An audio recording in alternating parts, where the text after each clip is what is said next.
Uşağım danışmır, bu bir autizm əlaməti ola bilər. Nitq geriliyi hər zaman autizm demək deyil. Biz bunları bir-birinə necə fərqləndirə bilərik? İlk öncə autizmdə göz təması zəifdirsə, nitq geriliyində bununla bağlı problem olmaz.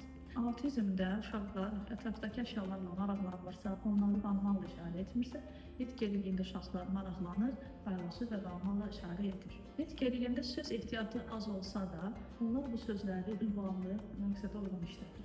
Lakin autizmdə söz ehtiyatı çox var, lakin onlar bu sözləri yersiz, mənasız işlədirlər. Həmçinin bunlarda ixalaliyə deyə bir durum ola bilər. Bu da öncə eşitdikləri sözləri davamlı təkrarlanmalıdır. Ünsiyyət bacarıqları autizmdə çox qeyri olur, lakin nitq geriliyi olan uşaqlarda müxtəlif hərəkətlər, jestlər və mimikadan istifadə edir. Nitq geriliyi olan uşaqlar bunlardan çox yaxşı və geniş istifadə edirlər. Məsələn, danışa bilməsələr də bəsit sağollaşarkən əl sallama hərəkəti və yaxud valideynin qucağına istəyirsə, qollarını qaldırmış kimi edə bilər. Həmçinin başqalarına gülümsəyərək və yaxud qaşqabaq tökərək hisslərini, emosiyalarını bildirə bilirlər. Təqlid etmə və oyun bacarıqları nitq geriliyi olan uşaqlarda çox yaxşı inkişaf etmişdir.